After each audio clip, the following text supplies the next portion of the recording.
السلام علیکم ورحمۃ اللہ وبرکاتہ، نحمده ونصلی علی رسولہ الکریم، اما بعد فاعوذ باللہ من الشیطان الرجیم، بسم اللہ الرحمن الرحیم، رب اشرح لی صدری ویسر لی امری واحلل عقدۃ من لسانی یفقهوا قولی، مثل الذین ينفقون اموالهم فی سبیل اللہ کمثل حبة أنبتت سبع سنابل في كل سنبلة 100 حبة واللہ یضاعف لمن یشاء واللہ واسع علیم۔ ان لوگوں کی مثال جو اپنے مال اللہ کے راستے میں خرچ کرتے ہیں ایک دانے کی مثال کی طرح ہے جس نے 7 خوشے اگائے، ہر خوشے میں 100 دانے ہیں، اور اللہ جس کے لیے چاہتا ہے بڑھا دیتا ہے، اور اللہ وسعت والا سب کچھ جاننے والا ہے۔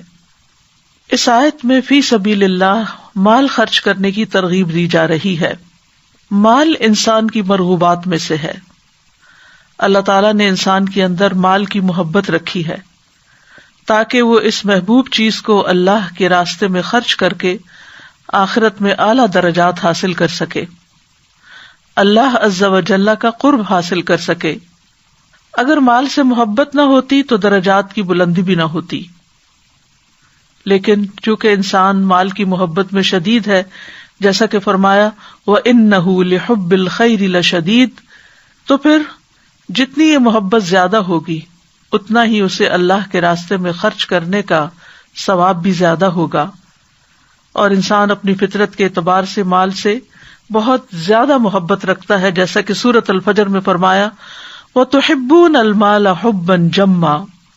مال انسان کی زندگی کی ضروریات پوری کرنے کے لیے بھی بہت ضروری ہے۔ جب وہ اس کا کچھ حصہ خرچ کرتا ہے تو گویا دوسرے لفظوں میں وہ اپنی زندگی کی بعض ضروریات کو قربان کر کے، اپنے بعض عیش و عشرت کو ترک کر کے دوسروں کے لیے اس میں سے حصہ نکالتا ہے۔ تو جس درجے کی قربانی کرتا ہے اسی درجے کے بلند مقامات حاصل کرتا ہے، اور یہ ایک طرح سے انسانی خدمت بھی ہے،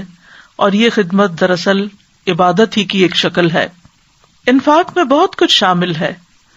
مال کے علاوہ علم، وقت، جاہ، مہارت وغیرہ وغیرہ، لیکن اس آیت میں خاص طور پر مال خرچ کرنے کی بات کی گئی ہے اور ایک مثال سے بات سمجھائی گئی ہے۔ مثال سے عموماً بات سمجھنا آسان ہو جاتا ہے، تو اللہ تعالیٰ فرماتے ہیں مثل الذین ينفقون اموالهم فی سبیل اللہ، مثال ان لوگوں کی جو اپنے مال اللہ کے راستے میں خرچ کرتے ہیں۔ اللہ کے راستے میں خرچ کرنے کا معنی کیا ہے؟ نمبر 1 جہاد میں خرچ کرتے ہیں، نمبر 2 نیکی کے کاموں میں خرچ کرتے ہیں۔ تو ان کی مثال کمثل حبۃ انبتت 7 سنابل، ایک دانے کی طرح ہے جو 7 بالیاں اگائے، یعنی جب ایک بیج بویا جاتا ہے تو اس سے ایک سٹیم نکلتا ہے، اس کے آگے پھر 7 شاخیں ہو جاتی ہیں، اور پھر ہر شاخ پر 100 دانے لگتے ہیں، تو گویا ایک دانہ 700 دانوں میں تبدیل ہو جاتا ہے، یعنی ایک وہ دیتا ہے اور 700 کسان حاصل کرتا ہے۔ اور صرف اتنا ہی نہیں، بلکہ اگر دل کی پوری آمادگی کے ساتھ خرچ کرتا ہے اور اللہ سبحانہ تعالیٰ سے اجر کی توقع رکھتے ہوئے خرچ کرتا ہے تو فرمایا واللہ یضاعف لمن یشاء، یعنی اللہ تعالیٰ اس کو کئی گنا اور بڑھا دیتا ہے۔ ہر نیکی کا اجر 10 سے 700 گنا تو ہے ہی، لیکن جتنا جتنا جس کے اندر خلوص ہوگا، جتنا اس کے اندر مال کی محبت کے باوجود اس کو خرچ کرنے کا جذبہ ہوگا، تو اس جذبے کے اعتبار سے اس کا اجر بھی بڑھا دیا جائے گا۔ لیکن اگر اس اخلاص میں کمی ہے اور بہت مشکل سے اس نے نکالا ہے، اپنے اوپر ایک بوجھ سمجھتے ہوئے اور دل کی کراہت کے ساتھ، یعنی محبت کے ساتھ نہیں، کراہت کے ساتھ، تو ہو سکتا ہے کہ یہ 700 گنا بھی نہ بنے، یعنی اسی اعتبار سے زیادہ ہوگا جتنا اس کے اندر اخلاص ہوگا، جذبہ ہوگا۔ جہاں تک 10 سے 700 گنا تک کا تعلق ہے تو اس کی وضاحت ایک حدیث سے بھی ہوتی ہے جو صحیح مسلم میں آتی ہے. ابو ہریرہ رضی اللہ عنہ سے روایت ہے، وہ کہتے ہیں کہ رسول اللہ صلی اللہ علیہ وسلم نے فرمایا، جس نے کسی نیکی کا ارادہ کیا پھر اس پر عمل نہیں کیا، اس کے لیے ایک نیکی لکھ دی جاتی ہے، اور جس نے کسی نیکی کا ارادہ کر کے اس پر عمل بھی کر لیا، اس کے لیے 10 سے 700 گنا تک نیکیاں لکھی جاتی ہیں. واللہ واسع، اور اللہ بہت وسعت والا ہے، اپنی تمام صفات میں وسعت والا ہے، اپنی رحمت، اپنی قدرت، اپنی مغفرت میں وہ بہت برتر اور بہت اعلیٰ ہے. علیم، بہت علم والا ہے، خوب جاننے والا ہے، یعنی اس کا علم بھی ہر چیز کو گھیرے ہوئے ہے. لہذا وہ دیکھتا ہے کہ کس نے کس جذبے کے ساتھ مال خرچ کیا، تو اسی اعتبار سے اس کا فضل اس پر زیادہ ہو جاتا ہے. اس لیے یہ 2 صفات ایک جگہ پر آئی ہیں. تو یہاں چونکہ مال کا ذکر کیا گیا ہے، تو مال ہر وہ چیز ہوتی ہے جو انسان کی ملکیت میں ہو، خواہ وہ کوئی حصی چیز ہو جس کی کوئی قیمت ہو، یا نفع والی چیز ہو جیسے مانوی چیزیں، کوئی ہنر وغیرہ ہو. حصی چیزوں میں جیسے درہم و دینار ہیں، روپیہ پیسہ ہے، ڈالرز ہیں، گاڑی ہے، گھر ہے، اور اسی طرح جو منافع حاصل ہوتے ہیں وہ تمام چیزیں اس میں شامل ہو جاتی ہیں. اور فی سبیل اللہ میں 2 چیزوں کا ہونا ضروری ہے، ایک یہ کہ وہ اللہ کے لیے خالص ہو، اور دوسرے یہ کہ وہ اللہ سبحانہ تعالیٰ کی شریعت کے مطابق ہو، اس کی پیروی میں ہو. اگر ان 2 شرائط کے ساتھ انسان مال خرچ کرے گا تو اس کو اللہ سبحانہ تعالیٰ کی طرف سے بہترین اجر ملے گا، جس کا انسان شمار بھی نہیں کر سکتا. اور خاص طور پر جب انسان اللہ کے راستے میں خرچ کرتا ہے خالصتاً اللہ کی رضا کے لیے، کوئی دکھاوا نہیں، کوئی ریاکاری نہیں، کوئی شہرت کا شوق نہیں، کوئی لوگوں کے اندر مشہور ہونے کا جذبہ نہیں، اور پھر یہ کہ طریقہ بھی درست ہو، تو پھر اللہ سبحانہ تعالیٰ ایسے خرچ کرنے کو اپنے ذمہ قرض کے طور پر لیتا ہے. اسی لیے سورۃ البقرہ میں ہی اللہ تعالیٰ فرماتے ہیں، من ذا الذی یقرض اللہ قرضا حسنا فیضاعفہ لہ اضعافا کثیرہ واللہ یقبض ویبسط والیہ ترجعون. کون ہے وہ جو اللہ کو قرض دے، اچھا قرض یعنی خوبصورتی کے ساتھ دے اور اچھی چیز دے، پس وہ اسے اس کے لیے بہت زیادہ گنا بڑھا دے، اور اللہ بند کرتا ہے اور کھولتا ہے اور تم اسی کی طرف لوٹائے جاؤ گے. یعنی اللہ سبحانہ تعالیٰ ایسے صدقے کو اتنی عزت دیتا ہے کہ وہ اس کو اپنے ذمے قرض کے طور پر لیتا ہے، کیونکہ قرض ایسی چیز ہوتی ہے جس کا لوٹانا لازم ہوتا ہے. یعنی اللہ سبحانہ تعالیٰ پھر اس کا بہترین اجر اس کو کئی گنا زیادہ دے گا. فَيُضَاعِفَهُ لَهُ أَضْعَافًا كَثِيرًا، وہ اس کو اس کے لیے بہت زیادہ گنا بڑھا دے گا. جہاں تک مال خرچ کرنے کا تعلق ہے تو قرآن مجید کی متعدد آیات سے پتہ چلتا ہے کہ اللہ سبحانہ تعالیٰ بندوں کو اس پر ابھارتے ہیں اور خرچ کرنے کا شوق دلاتے ہیں. سورۃ ابراہیم میں اللہ تعالیٰ فرماتے ہیں، قُل لِعِبَادِيَ الَّذِينَ آمَنُوا يُقِيمُوا الصَّلَاةَ وَيُنْفِقُوا مِمَّا رَزَقْنَاهُمْ سِرًّا وَعَلَانِيَةً مِّن قَبْلِ أَن يَأْتِيَ يَوْمٌ لَا بَيْعٌ فِيهِ وَلَا خِلَالٌ. میرے بندوں سے جو ایمان لائے ہیں کہہ دیجئے کہ وہ نماز قائم کریں اور اس میں سے جو ہم نے انہیں دیا ہے پوشیدہ اور ظاہر خرچ کریں، اس سے پہلے کہ وہ دن آ جائے جس میں نہ کوئی خرید و فروخت ہوگی اور نہ کوئی دوستی کام آئے گی. پھر اسی طرح اللہ ہی کے دیے ہوئے مال میں سے خرچ کرنا دراصل اللہ سبحانہ تعالیٰ کے ساتھ تجارت کرنا ہے، جس کا کئی گنا منافع زیادہ ملے گا. اسی لیے اللہ تعالیٰ سورۃ التوبہ میں فرماتے ہیں، ان اللہ اشتری من المؤمنین انفسہم واموالہم بان لہم الجنہ. بے شک اللہ نے مومنوں سے ان کی جانیں اور ان کے مال خرید لیے ہیں، یعنی مالوں کا سودا کر لیا، مال لے لیے ہیں. یعنی وہ مال جو ہم صدقے میں دیتے ہیں، فی سبیل اللہ دیتے ہیں، دین کی کاز کے لیے دیتے ہیں، اللہ سبحانہ تعالیٰ ان کو تجارت سے تشبیہ دیتے ہیں، اس کے بدلے کہ یقیناً ان کے لیے جنت ہے. یعنی وہ مال جو اللہ کی راہ میں خرچ کیے جاتے ہیں اس کے بدلے میں انسان کے لیے جنت کا وعدہ ہے. پھر یہ کہ خرچ کرنے سے اللہ کا قرب اور اس کی رحمت ملتی ہے. سورۃ التوبہ میں ہی فرمایا وَمِنَ الْأَعْرَابِ مَن يُؤْمِنُ بِاللَّهِ وَالْيَوْمِ الْآخِرِ وَيَتَّخِذُ مَا يُنْفِقُ قُرُبَاتٍ عِندَ اللَّهِ وَصَلَوَاتِ الرَّسُولِ أَلَا إِنَّهَا قُرْبَةٌ لَهُمْ سَيُدْخِلُهُمُ اللَّهُ فِي رَحْمَتِهِ إِنَّ اللَّهَ غَفُورٌ رَحِيمٌ. اور بدویوں میں سے کچھ وہ ہیں جو اللہ اور یوم آخرت پر ایمان رکھتے ہیں اور جو کچھ خرچ کرتے ہیں اسے اللہ کے ہاں قربتوں اور رسول کی دعاؤں کا ذریعہ سمجھتے ہیں. سن لو بے شک وہ ان کے لیے قرب کا ذریعہ ہیں. یعنی اللہ تعالیٰ یقین دہانی کراتے ہیں کہ ایسا مال جو انسان اللہ کا قرب پانے کے لیے خرچ کرتا ہے تو جواب میں بدلے میں یقیناً اسے اللہ کا قرب حاصل ہوتا ہے. ان قریب اللہ انہیں اپنی رحمت میں داخل کرے گا. یعنی آخرت میں جنت کا وعدہ بھی ہے. بے شک اللہ بے حد بخشنے والا نہایت رحم فرمانے والا ہے. پھر اسی طرح دنیا میں بھی اور پھر آخرت میں بھی مال کا خرچ کرنا خوف اور غم سے نجات کا ذریعہ ہے. سورۃ البقرہ میں اللہ تعالیٰ فرماتے ہیں الذین ينفقون اموالهم باللیل والنہار سرا وعلانیۃ فلہم اجرہم عند ربہم ولا خوف علیہم ولا ہم یحزنون. وہ لوگ جو اپنے مال رات اور دن چھپے اور کھلے خرچ کرتے ہیں، یعنی رات کو بھی اور دن کو بھی، جب ضرورت پڑے اور ضرورت نہ بھی ہو تو خود ضرورت مندوں کو ڈھونڈتے ہیں اور ان پر احسان نہیں کرتے بلکہ اپنے آپ پر ہی احسان کرتے ہوئے اللہ کے راستے میں خرچ کرتے ہیں. سو ان کے لیے ان کا اجر ان کے رب کے پاس ہے، یعنی محفوظ ہے. رب سے بڑھ کر کسی کی امانت کی حفاظت کرنے والا کون ہو سکتا ہے؟ ان پر نہ کوئی خوف ہے اور نہ وہ غمگین ہوں گے. پھر اسی طرح اللہ تعالیٰ نے سورۃ سبا میں مال خرچ کرنے کے بہترین نعم البدل کا وعدہ کیا. وَمَا أَنفَقْتُم مِّن شَيْءٍ فَهُوَ يُخْلِفُهُ وَهُوَ خَيْرُ الرَّازِقِينَ. اور تم جو بھی چیز خرچ کرتے ہو تو وہ اس کی جگہ اور دے دیتا ہے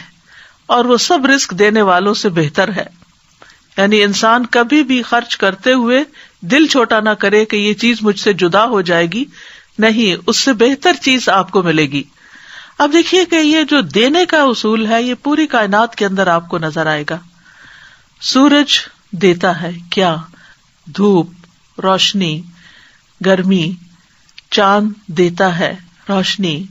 پھر اسی طرح درخت دیتے ہیں یا آکسیجن یا پھل پھول. پھر اسی طرح بادل دیتے ہیں، سمندر اپنا پانی لینے دیتا ہے، ہوائیں بادلوں کو اٹھا کر ایک جگہ سے دوسری جگہ لے جاتی ہیں فائدہ پہنچانے کے لیے. تو یہ جو دینے کا اصول ہے یہ ساری کائنات کے اندر ہے اور جو بھی دیتا ہے وہ اس سے بہتر پاتا ہے. اور اس طرح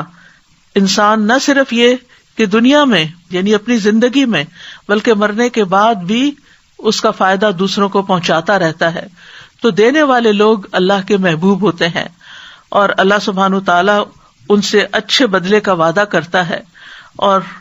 اللہ کے راستے میں خرچ کرنے پر انسان کو پورا پورا واپس بھی مل جاتا ہے. تو اگر انسان کائنات کے ساتھ ہم آہنگی اختیار نہیں کرتا یعنی دینے والا نہیں بنتا تو پھر محروم رہ جاتا ہے، پھر پریشانیاں اس کو گھیر لیتی ہیں. جو دوسروں کے دکھ درد میں کام آتا ہے اللہ سبحانہ تعالیٰ اس کو بھی اسی طرح تکلیفوں اور دکھوں اور دردوں سے نجات عطا کرتے ہیں. فرمایا وما تنفقوا من شيء في سبيل الله يوفى اليكم وانتم لا تظلمون.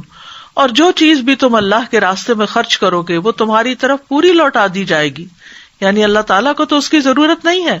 وہ تو اپنے پاس نہیں رکھے گا. اور آپ دیکھیے کہ جس پر یہ یقین ہو کہ وہ ہماری امانت واپس کرے گا اور لازماً واپس کرے گا تو اس کو آپ خوشی سے دیتے ہیں، خوشی سے اس کے پاس رکھواتے ہیں. یہ جو ہم خرچ کر رہے ہوتے ہیں یہ ہمارے ہاتھ سے ضائع نہیں ہو رہا ہوتا، یہ ہمارے اپنے ہی لیے کہیں اور جمع ہو رہا ہوتا ہے. ایک وہ مال ہوتا ہے جسے ہم دنیا کے بینک میں جمع کراتے ہیں اور ایک وہ ہوتا ہے جس کو ہم آخرت بینک میں یا اللہ کے پاس جمع کرواتے ہیں. دنیا میں بہت دفعہ ایسا بھی ہوتا ہے کہ جمع کروانے کے بعد نکالنے کی مہلت ہی نہیں آتی کہ انسان اس دنیا سے ہی چل بستا ہے. لیکن اللہ کے پاس تو ہم سب کو واپس جانا ہے. انا للہ و انا الیہ راجعون. بے شک ہم اللہ ہی کے لیے ہیں اور اسی کی طرف واپس جانے والے ہیں. تو جو کچھ اپنی زندگی میں ہم آگے بھیجتے رہیں گے وہ وہاں پورا پورا، نہ صرف یہ کہ جو بھیجا وہ، بلکہ اس کو 10 گنا سے 700 گنا اور اس سے بھی زیادہ، کئی گنا زیادہ اخلاص کے مطابق اللہ سبحانہ وتعالی بندوں کو واپس کرے گا. اور اس کے ساتھ ساتھ نہ صرف یہ کہ اجر ملے گا بلکہ اس کے علاوہ عذاب علیم سے نجات بھی ملے گی. اللہ تعالیٰ فرماتے ہیں یا ایھا الذین آمنوا هل ادلکم علی تجارۃ تنجیکم من عذاب علیم تؤمنون باللہ ورسولہ وتجاہدون فی سبیل اللہ باموالکم وانفسکم ذالکم خیر لکم ان کنتم تعلمون. اے لوگو جو ایمان لائے ہو، کیا میں تمہاری ایسی تجارت کی طرف رہنمائی نہ کروں جو تمہیں دردناک عذاب سے بچا لے؟ تم اللہ اور اس کے رسول پر ایمان لاؤ اور اپنے مالوں اور جانوں کے ساتھ اللہ کی راہ میں جہاد کرو، یہ تمہارے لیے بہتر ہے اگر تم جانتے ہو. تو یہاں بھی مال خرچ کرنے کی بات ہے، جس کا صلہ نتیجہ کیا بتایا گیا کہ تمہیں عذاب علیم سے نجات ملے گی. مال کا خرچ کرنا گناہوں کی معافی کا ذریعہ بھی ہے. فرمایا ان تقرضوا اللہ قرضا حسنا یضاعفہ لکم ویغفر لکم واللہ شکور حلیم. اگر تم اللہ کو قرض دو گے، اچھا قرض، تو وہ اسے تمہارے لیے کئی گنا زیادہ کر دے گا اور تمہیں بخش دے گا، اور اللہ بڑا قدردان بے حد بردبار ہے. پھر اسی طرح ایک اور جگہ پر فرمایا فالذین آمنوا منکم وانفقوا لهم اجر کبیر، کہ جو لوگ تم میں سے ایمان لائے اور انہوں نے خرچ کیا ان کے لیے اجر کبیر ہے، یعنی بہت بڑا اجر ہے. پھر اسی طرح یہ خرچ کرنا جنت میں داخلے کا ذریعہ ہے. فرمایا وسارعوا الی مغفرۃ من ربکم وجنۃ عرضها السماوات والارض اعدت للمتقین الذین ينفقون فی السراء والضراء والکاظمین الغیظ والعافین عن الناس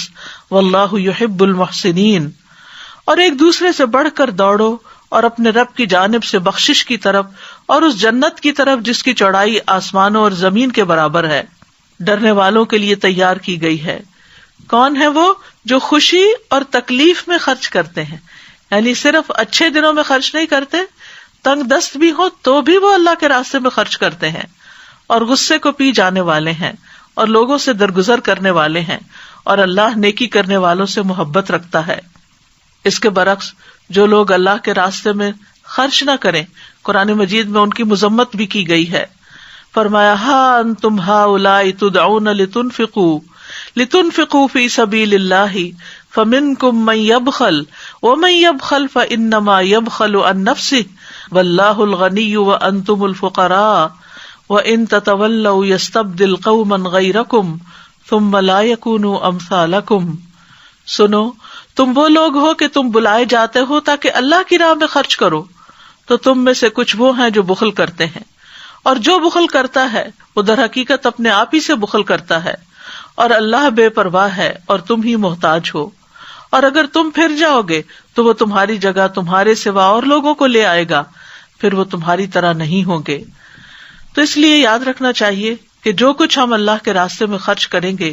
وہ ہمارے اپنے ہی فائدے کے لیے ہوگا. قرآن مجید کے علاوہ متعدد احادیث میں بھی خرچ کرنے کی فضیلت بتائی گئی ہے. ابو سعید خدری سے روایت ہے کہ ایک آدمی نبی صلی اللہ علیہ وسلم کے پاس آیا اور کہا کہ لوگوں میں سے افضل کون ہے؟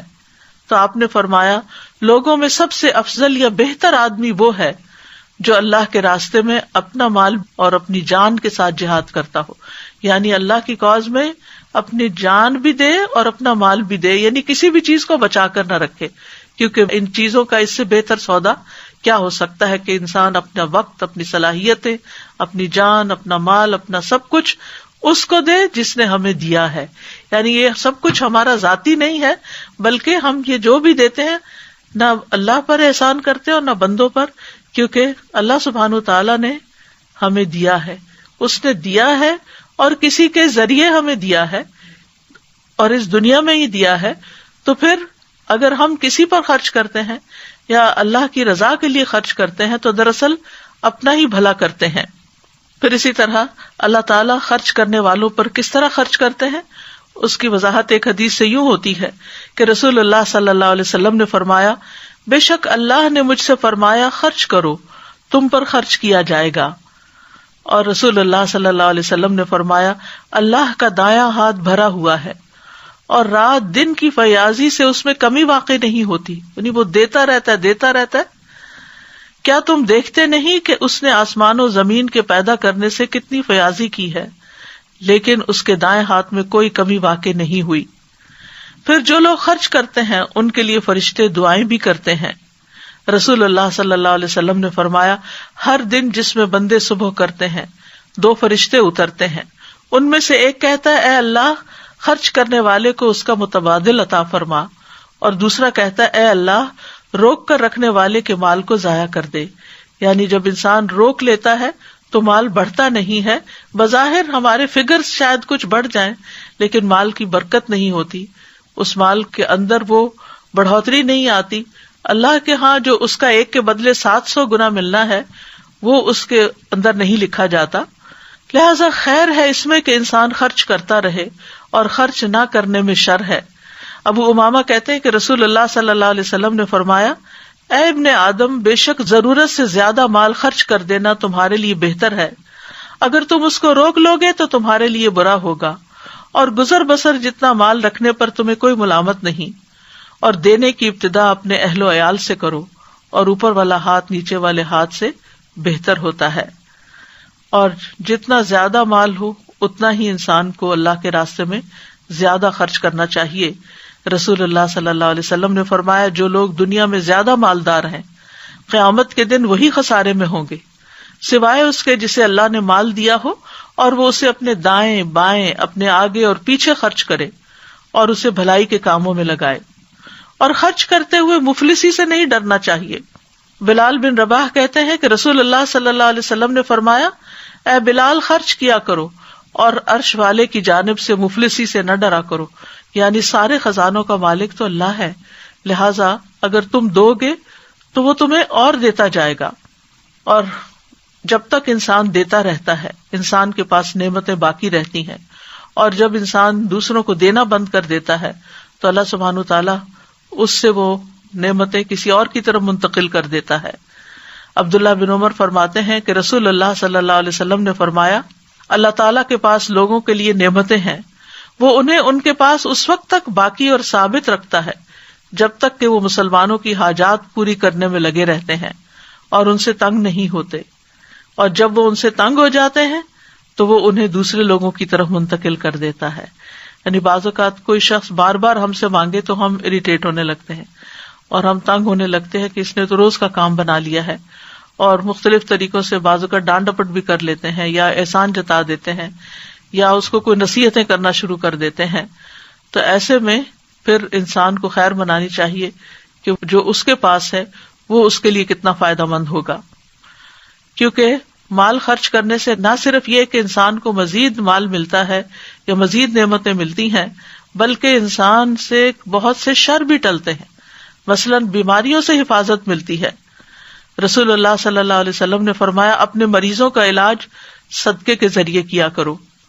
ابن شقیق کہتے ہیں کہ میں نے عبداللہ بن مبارک کو اس وقت کہتے ہوئے سنا جب ان کے پاس ایک آدمی آیا اور اس نے ان سے اپنے گھٹنے میں نکلنے والے ایک زخم کے بارے میں پوچھا کہ اس زخم کو 7 سال ہو چکے ہیں اور بہت سے علاج بھی کروائے ہیں، طبیبوں سے بھی پوچھا ہے لیکن اسے کوئی فائدہ نہیں ہوا۔ تو عبداللہ بن مبارک نے کہا جاؤ ایسی جگہ جا کر کنواں کھدواؤ جہاں پانی کی ضرورت ہو، مجھے امید ہے کہ جب وہاں سے چشمہ پھوٹے گا تو تمہارا یہ خون رسنا بند ہو جائے گا۔ جب اس شخص نے ایسا کیا تو وہ صحت یاب ہو گیا۔ اسی طرح بہت سی مشکلات سے نجات ملتی ہے۔ حارث اشعری کہتے ہیں کہ اللہ کے نبی صلی اللہ علیہ وسلم نے فرمایا بے شک اللہ عز و جل نے یحییٰ بن زکریہ علیہ السلام کو 5 باتوں کے متعلق حکم دیا کہ ان پر خود بھی عمل کریں اور بنی اسرائیل کو بھی ان پر عمل کرنے کے لیے کہیں۔ ان میں سے ایک یہ ہے کہ میں تمہیں صدقہ کرنے کا حکم دیتا ہوں، کیونکہ اس کی مثال جسے دشمن نے قید کر کے اس کے ہاتھ گردن سے باندھ دیے ہوں اور پھر اسے قتل کرنے کے لیے لے چلیں، اور وہ ان سے کہیں کہ کیا تم میری جان کا فدیہ وصول کرنے کے لیے تیار ہو؟ پھر وہ تھوڑے اور زیادہ کے ذریعے جس طرح بھی بن پڑے اپنی جان کا فدیہ پیش کرنے لگے یہاں تک کہ اپنے آپ کو چھڑا لے۔ یعنی انسان بڑی سے بڑی مشکل میں گر جائے، اس کی جان کو بھی خطرہ لاحق ہو جائے، تو صدقے سے ان بیماریوں اور ان مصیبتوں کا بھی علاج کیا جا سکتا ہے۔ پھر قیامت کے دن باعث ذخیرہ ہوگا اور ایک کے بدلے میں 700 گنا اجر ملے گا۔ نبی صلی اللہ علیہ وسلم نے فرمایا جس نے اللہ کی راہ میں کوئی چیز خرچ کی اس کے لیے 700 گنا لکھا جاتا ہے۔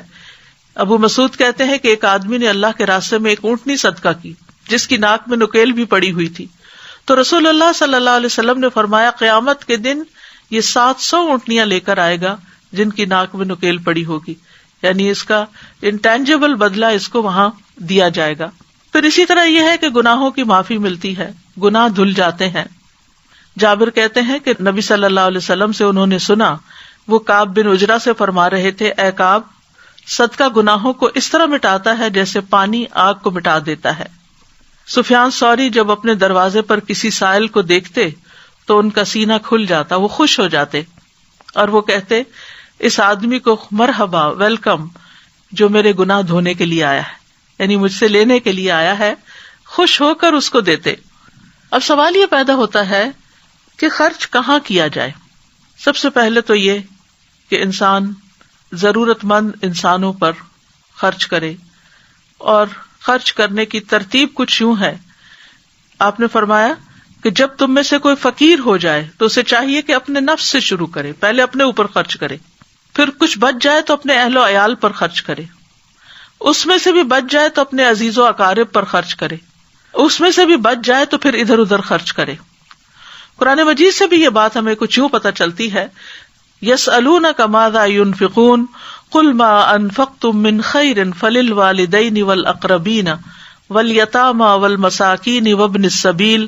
وما تفعلوا من خیر فإن اللہ بہ علیم۔ وہ آپ سے پوچھتے ہیں کیا چیز خرچ کریں، کہہ دو تم خیر میں سے جو بھی خرچ کرو سو وہ ماں باپ اور زیادہ قرابت والوں اور یتیموں اور مسکینوں اور مسافر کے لیے ہے، اور تم نیکی میں سے جو کچھ بھی خرچ کرو گے تو بے شک اللہ اسے خوب جاننے والا ہے۔ ابو قلابہ نے عیال سے شروع کیا، پھر ابو قلابہ نے کہا اس سے بڑھ کر کس آدمی کا اجر ہوگا جو اپنے چھوٹے بچوں پر ان کی عزت و آبرو بچانے کے لیے خرچ کرتا ہے، یا اللہ ان کو اس کے سبب سے نفع دیتا ہے اور ان کو بے پرواہ کر دیتا ہے۔ پھر اسی طرح یہ ہے کہ ایک اور جگہ پر بھی آتا ہے کہ نبی صلی اللہ علیہ وسلم نے فرمایا، اے لوگو، اللہ سے اس کے دیے ہوئے مال کے بدلے اپنے نفسوں کو خرید لو۔ اگر تم میں سے کوئی بخل کر کے اپنا مال لوگوں کو نہ دے تو وہ اپنے آپ سے شروع کرے، اپنی ضروریات پر خرچ کرے، خود پر صدقہ کرے، اللہ کے دیے ہوئے میں سے کھائے اور پہنے۔ پھر اسی طرح اپنے اہل و عیال پر خرچ کرنا بھی فی سبیل اللہ شمار ہوتا ہے۔ کعب بن عجرہ کہتے ہیں کہ نبی صلی اللہ علیہ وسلم کے پاس سے ایک شخص گزرا تو رسول اللہ صلی اللہ علیہ وسلم کے صحابہ نے اسے بہت قوی اور چست پایا۔ انہوں نے عرض کیا، اللہ کے رسول، اگر یہ شخص اللہ کے راستے میں ہوتا، یعنی جہاد کرتا تو بہتر تھا۔ تو آپ نے فرمایا، اگر یہ شخص اپنے چھوٹے بچوں کے لیے بھاگ دوڑ کرنے نکلا ہے تو یہ اللہ کے راستے میں ہے، اگر یہ اپنے بوڑھے بزرگ والدین کے لیے بھاگ دوڑ کرنے نکلا ہے تو یہ اللہ کے راستے میں ہے، اور اگر یہ اپنے نفس کے لیے بھاگ دوڑ کرنے نکلا ہے کہ اسے سوال سے بچائے تو یہ اللہ کے راستے میں ہے، اور اگر یہ دکھاوے اور باہم فخر کی خاطر بھاگ دوڑ کرنے نکلا کہ زیادہ مال کماؤں اور پھر اس کے ذریعے لوگوں پر فخر جتاؤں تو یہ شیطان کے راستے میں ہے۔ یعنی جب تک مال کمانے کی نیت درست ہے، جب تک اس کا یہ عمل عبادت ہے۔ اسی طرح اہل و عیال پر خرچ کرنا افضل خرچ کرنا ہے۔ رسول اللہ صلی اللہ علیہ وسلم نے فرمایا، افضل دینار جو آدمی خرچ کرتا ہے وہ ہے جو اپنے اہل و عیال پر خرچ کرتا ہے،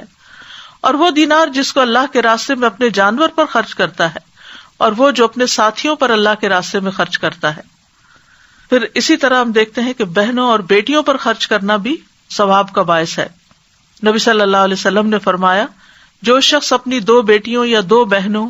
یا قریبی رشتہ دار عورتوں پر ثواب کی نیت سے اس وقت تک خرچ کرتا رہے یہاں تک کہ اللہ عز و جل ان دونوں کو اپنے فضل سے مالدار کر دے، یا وہ ان کی کفایت کرتا رہے، تو وہ دونوں اس کے لیے جہنم کی آگ سے رکاوٹ بن جائیں گی۔ یعنی اگر رشتہ داروں کو آپ دیتے ہیں، بہن بھائیوں پہ خرچ کرتے ہیں، عام طور پر لوگ باہر دینے کو پسند کرتے ہیں، لیکن بہن بھائی اگر ضرورت مند ہو تو ان پر خرچ نہیں کرنا چاہتے کہ کہیں یہ ہمارے برابر کے نہ ہو جائیں یا پھر ہم سے آگے نہ بڑھ جائیں. ایک خاموش مقابلہ رہتا ہے ایسے رشتوں میں. تو اس کے لیے یہ ہے کہ اگر بہن بھائی ضرورت مند ہے تو پہلے ان کا حق ہے کہ ان پر خرچ کیا جائے. پھر اسی طرح رشتہ داروں پہ خرچ کرنے کے بارے میں آپ نے فرمایا کہ جو شخص صلہ رحمی کے لیے جتنا عطیہ دیتا ہے اللہ اس کے مال میں اتنا ہی اضافہ کرتا ہے. یعنی جو شخص چاہے کہ اس کے رزق میں برکت ہو اور اس کی عمر میں برکت ہو تو اسے چاہیے کہ وہ اپنے رشتہ داروں کے ساتھ صلہ رحمی کرے، جیسے کہ ایک اور حدیث میں آتا ہے. آپ نے یہ بھی فرمایا کہ بے شک سب سے افضل صدقہ وہ ہے جو اپنے اس رشتہ دار پر کیا جائے جو پوشیدہ دشمنی رکھنے کی بنا پر تم سے اعراض کرے. یعنی جو تم سے بات بھی نہ کرنا چاہے، تمہارا کوئی حق بھی نہ دے، تو اس پہ خرچ کرنا زیادہ افضل ہے. اسی طرح مسکین، یتیم اور مسافر کو پھر کھانا کھلانا، پانی پلانا، یہ بھی بہترین صدقات میں شامل ہے. پھر پودے لگانا، اپنے مال سے پودے خرید کر لگانا جو ہے صدقہ جاریہ کے کاموں میں سے ہے. پھر کسی کی ضرورت پوری کرنا، کسی کا قرض ادا کر دینا، حج اور عمرہ میں خرچ کرنا، خود اپنے لیے یا دوسروں کے لیے، یعنی اگر کوئی حج پہ جا رہا ہو یا عمرے پہ جا رہا ہو اور خاص طور پر اگر کوئی ضرورت مند ہو تو اس پہ خرچ کرنا. پھر مسجد بنوانا، جس نے اللہ کے لیے کبوتر کے گھونسلے کے برابر یا اس سے بھی چھوٹی مسجد بنائی، اللہ اس کے لیے جنت میں گھر بنائیں گے. اب سوال ہی پیدا ہوتا ہے کہ اتنی چھوٹی مسجد تو ہوتی نہیں، لیکن مسجد میں اگر اتنی سی جگہ، چھوٹے گھونسلے جتنی جگہ بھی اس نے اپنے مال سے کچھ اس میں حصہ ڈالا، اس کو بنانے میں ایک بلب بھی لگوا دیا، لائٹ کا انتظام کر دیا، پانی کا ایک گلاس ہی وہاں رکھ دیا تاکہ نمازی اس سے فائدہ اٹھائیں. پھر اسی طرح مسجد میں مصحف رکھنا، یہ بھی صدقہ جاریہ کے کاموں میں سے ہے. رسول اللہ صلی اللہ علیہ وسلم نے فرمایا 7 چیزوں کا ثواب بندے کی موت کے بعد بھی جاری رہتا ہے جب وہ قبر میں ہوتا ہے. جس نے علم سکھایا، نہر بنوائی، کنواں کھدوایا، درخت لگوایا، مسجد بنوائی، کسی کو قرآن کے مصحف کا وارث بنا دیا، یا اولاد چھوڑی جو اس کے مرنے کے بعد اس کے لیے استغفار کرتی ہے. تو یہ صدقہ ان میں سے ہے مرنے کے بعد بھی جس کا فائدہ جاری رہتا ہے. اسی طرح طالب علموں پہ خرچ کرنا. فتاوی حامدیہ میں ابن عابدین ذکر کرتے ہیں کہ جب طالب علم کے حصول کے لیے نکلے تو مسلمانوں پر لازم ہے کہ وہ اسے خرچہ دیں تاکہ علم زیادہ سے زیادہ پھیلے. یہاں تک کہ اگر وہ دینے سے انکار کریں تو ان کو اس طرح مجبور کیا جائے گا جیسے زکوٰۃ کا قرض ادا کرنے والوں کو وہ قرض ادا کرنے پہ مجبور کیا جاتا ہے جب وہ زکوٰۃ ادا کرنے سے انکار کریں. یعنی جس طرح زکوٰۃ دینا لازم ہے ایسے ہی طالب علموں پہ خرچ کرنا بھی لازم ہے. اسی طرح مالکی مذہب میں ایک فتویٰ ہے کہ مسلمانوں کو طالب علموں کو ہر سال 100 دینار کے مقدار کے برابر خرچہ دینا چاہیے. یعنی اتنے فنڈ ریزنگ ہونی چاہیے کہ جس سے جو لوگ پڑھ رہے ہیں، خواہ دنیاوی فائدہ مند علم پڑھ رہے ہیں یا دین پڑھ رہے ہیں، دنیاوی تعلیم والوں پر تو پھر بھی ماں باپ خرچ کر دیتے ہیں یا رشتہ دار کے یہ کل کو کچھ کمانے کے قابل ہو جائیں گے تو یہ پھر دوسروں کو دینے کے قابل ہوں گے. لیکن جو لوگ دین پڑھ رہے ہوتے ہیں عموماً ان پہ خرچ کرنے سے لوگ کتراتے ہیں کہ اس سے ان کو کوئی مال تو آگے حاصل نہیں ہوگا اور یہ لوٹانے کے قابل بھی نہیں ہوں گے. لیکن حقیقت یہ ہے کہ اگر اس کام کو پروموٹ نہ کیا جائے اور لوگوں کو فیسیلیٹیٹ نہ کیا جائے تو پھر آہستہ آہستہ ایسے لوگ معاشرے سے ختم ہوتے جاتے ہیں جو دوسروں کی دینی رہنمائی کر سکیں. پھر اسی طرح ابن عابدین رد المختار میں کہتے ہیں کہ بیت المال کے مصارف میں سے ایک مصرف علماء کا اور طالب علم کا خرچ دینا ہے. وہ علماء اور طالب علم جو شرعی علم کے لیے وقف ہو چکے ہیں. اور طالب علم پر خرچ کرنے کا فائدہ کیا ہے؟ انس بن مالک کہتے ہیں نبی صلی اللہ علیہ وسلم کے زمانے میں 2 بھائی تھے جن میں سے ایک تو نبی صلی اللہ علیہ وسلم کی خدمت میں آیا کرتا تھا اور دوسرا بھائی کماتا تھا. چنانچہ کمانے والے بھائی نے اپنے دوسرے بھائی کے بارے میں جو نبی صلی اللہ علیہ وسلم سے علم حاصل کرتا تھا یہ شکایت کی کہ یہ کچھ کام نہیں کرتا.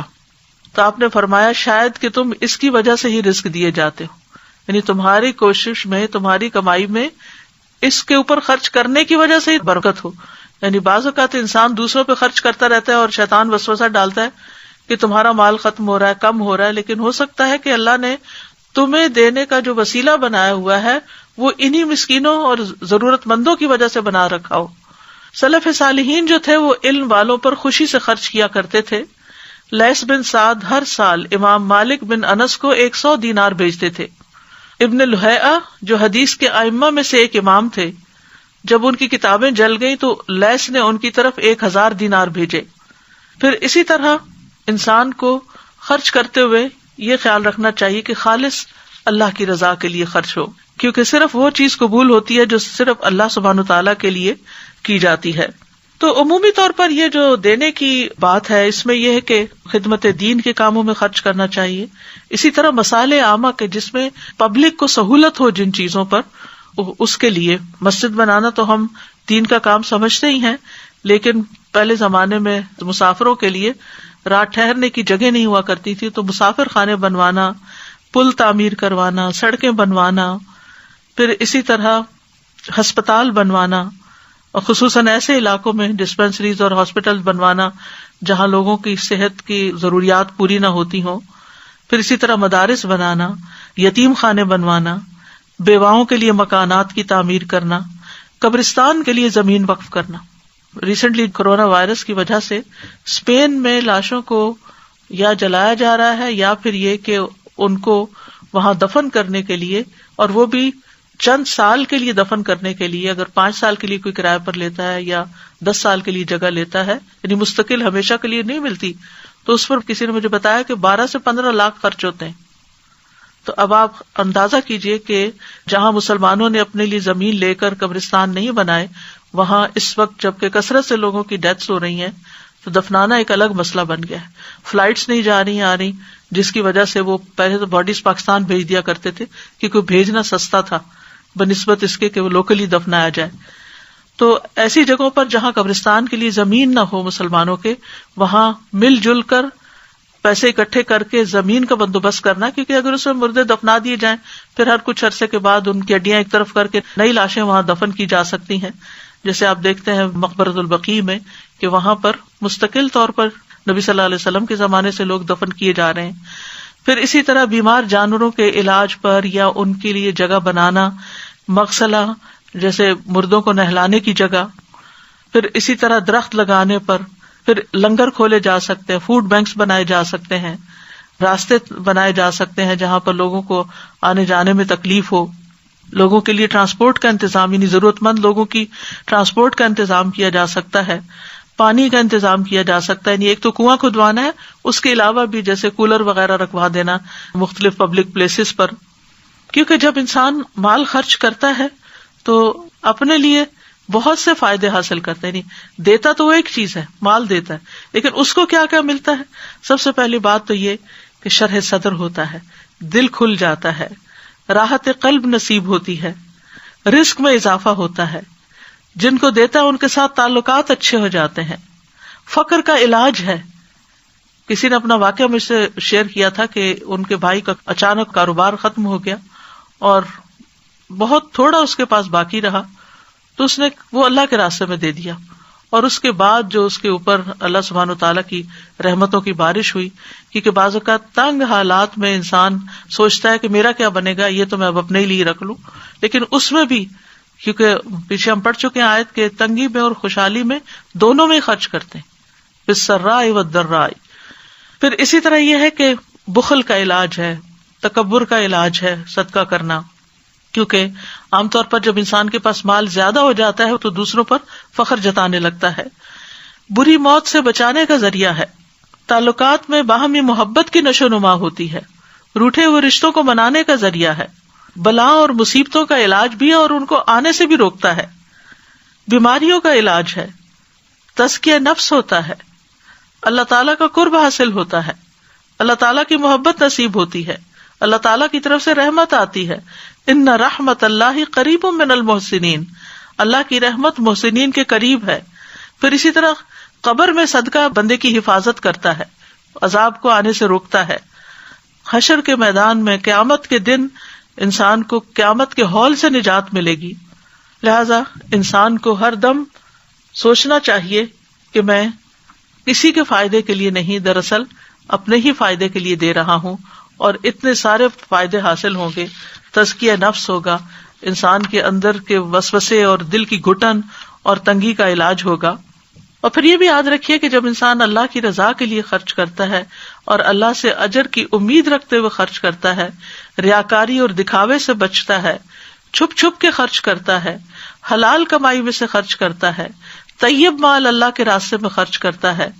اسراف سے بچتے ہوئے خرچ کرتا ہے، خرچ کرنے کے بعد احسان نہیں جتاتا اور اپنی پسندیدہ چیزوں میں سے خرچ کرتا ہے، تو پھر ایسی صورت میں اللہ سبحانہ تعالیٰ اس کے اجر کو کئی گنا بڑھا دیتے ہیں۔ اور حقیقت یہ ہے کہ انسان کو اپنی زندگی میں ہی اپنے ہاتھ سے دینا چاہیے، کیونکہ جب موت آئے گی تو وہ کیا کہے گا کہ کاش مجھے تھوڑی مہلت اور مل جاتی تو میں صدقہ کرتا اور میں بھی نیک لوگوں میں شامل ہو جاتا۔ یعنی موت کے وقت انسان کو سب سے زیادہ جو چیز فائدہ مند نظر آئے گی وہ صدقہ کرنا ہے، اور ہمیں گن گن کر رکھنے کی بجائے اللہ کے راستے میں دینا چاہیے۔ اور یہ بھی یاد رکھیے کہ بعض زمان اور مکان کے اعتبار سے بھی صدقے کا اجر و ثواب بڑھ جاتا ہے۔ مثلاً مکہ اور مدینہ میں خرچ کرنا، حرم کے اندر خرچ کرنا، فقراء مساکین وغیرہ کو دینا، سفر کے دوران اپنے ساتھیوں پر خرچ کرنا، دیگر مسافروں پر خرچ کرنا، پھر اسی طرح بیماری کے وقت خرچ کرنا کہ جب انسان کو اس بات کی ضرورت ہو کہ اپنے علاج کے لیے بھی پیسہ چاہیے، اپنے علاج کے لیے بھی ضروریات بڑھ جاتی ہیں۔ عام روزمرہ زندگی میں تو انسان کو کھانے پینے کی ضروریات ہوتی ہیں، لیکن بیماری میں مزید خرچ بڑھ جاتے ہیں، تو اس وقت خرچ کرنا۔ پھر اسی طرح فی سبیل اللہ، اللہ کے راستے میں خرچ کرنا، رمضان کے مہینے میں خرچ کرنا، پھر رمضان کے مہینے میں خاص طور پر روزہ وغیرہ کھلوانا اور ضرورت مندوں کی ضرورت پوری کرنا۔ بعض لوگ تو اپنی زکوٰۃ بھی رمضان کے مہینے میں نکالتے ہیں، تو ضروری نہیں ہے وہ تو جب سال پورا ہو جائے تو فوراً نکال دیں، رمضان کا انتظار نہ کریں۔ لیکن اگر آپ کی تاریخیں وہی بنتی ہیں تو بہتر یہی ہے کہ پھر فوراً رمضان میں ہی زکوٰۃ نکال دی جائے، کیونکہ رمضان میں خرچ کرنا غیر رمضان سے افضل ہے۔ پھر عشرہ ذی الحجہ میں خرچ کرنا، کیونکہ سال بھر میں کوئی بھی نیک کام اتنا اجر نہیں پاتا جتنا عشرہ ذی الحج میں انسان جب کوئی نیکی کرتا ہے۔ پھر اسی طرح اگر کوئی حج پہ جا رہا ہو تو وہ فی سبیل اللہ ہوتا ہے، اس پر خرچ کرنا۔ اسی طرح عید کے دنوں میں خرچ کرنا، بھوک کے دن کھانا کھلانا، اگر کوئی بیمار ہے تو اس کے علاج کے لیے خرچ دینا، اور اس کے لیے انسان کو ضرورت مندوں کو تلاش کرنا چاہیے۔ گویا دوسرے لفظوں میں انسان کا ایک مزاج ہی بن جائے کہ وہ اس کو دیتے ہی رہنا ہے، دینے والا بننا ہے۔ اور پھر جو شخص دیتا رہتا ہے اس کا صدقہ صرف اس کی زندگی میں ہی فائدہ نہیں دیتا، بلکہ اس کی موت کے بعد بھی جب تک وہ باقی رہتا ہے اس کا اثر، مثلا وہ درخت لگاتا ہے تو اس کی موت کے بعد بھی جب تک اس درخت سے لوگ فائدہ اٹھائیں گے،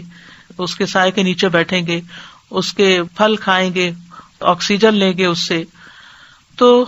اس کے لیے وہ صدقہ جاریہ ہوگا۔ تو بنیادی طور پر اس ساری بات کا جو مقصد ہے وہ یہ ہے کہ انسان کو نفع دینے والا بننا چاہیے، فائدہ دینے والا بننا چاہیے، اور یہ نفع رسانی کا جذبہ جو ہے یہ اعلیٰ ترین جذبہ ہے۔ اور جس آدمی کے اندر یہ جذبہ ہو وہ صرف اتنا نہیں کہ وہ اپنی زندگی میں ہی کچھ کرتا ہے، بلکہ ایسے کام بھی کرتا ہے کہ جو اس کی موت کے بعد بھی انسانوں کو فائدہ دیتے رہتے ہیں۔ وہ لانگ ٹرم سوچتا ہے، اور وہ صرف اپنے لیے نہیں سوچتا، یا صرف اپنے گھر والوں کے لیے نہیں، اس کا دائرہ وسیع ہوتا ہے۔ اور پھر یہ اسپرٹ پوری مسلم سوسائٹی کے اندر ہونی چاہیے، اور خاص طور پر اب رمضان کا مہینہ آ رہا ہے، اس میں جتنی مدیں میں نے بتائی ہیں ان میں سے ہر ایک میں تھوڑا تھوڑا خرچ کر سکے تو بہت ہی اچھا ہے موقع کی مناسبت سے۔ ورنہ یہ ہے کہ الذین ينفقون اموالهم فی سبیل اللہ، وہ لوگ جو اپنے مال اللہ کے راستے میں خرچ کرتے ہیں، یعنی دین کے کاموں میں، دین کے کاز میں۔ تو اس کے لیے جیسا کہ آپ جانتے ہیں کہ ان دنوں میں مساجد بھی بند ہیں، تو مساجد کی ڈونیشنز کم ہونے کی وجہ سے وہاں کے جو امام ہیں، وہاں کا جو عملہ ہے، وہاں کی جو مینٹیننس ہے، اس کے لیے اخراجات پورے کرنا مشکل ہو رہا ہے۔ پھر اسی طرح دینی مدارس ہیں، تو خصوصی طور پر ان دنوں میں ان کو بھی یاد رکھنے کی ضرورت ہے۔ اللہ سبحانہ وتعالیٰ خرچ کرنے والوں کو بے پناہ عطا کرے، اور جن کے دل تنگ ہیں اللہ ان کے دلوں کو کھول دے۔ وآخر دعوانا ان الحمد للہ رب العالمین۔ سبحانک اللہم وبحمدک، اشہد ان لا الہ الا انت، استغفرک واتوب الیک۔ السلام علیکم ورحمۃ اللہ وبرکاتہ.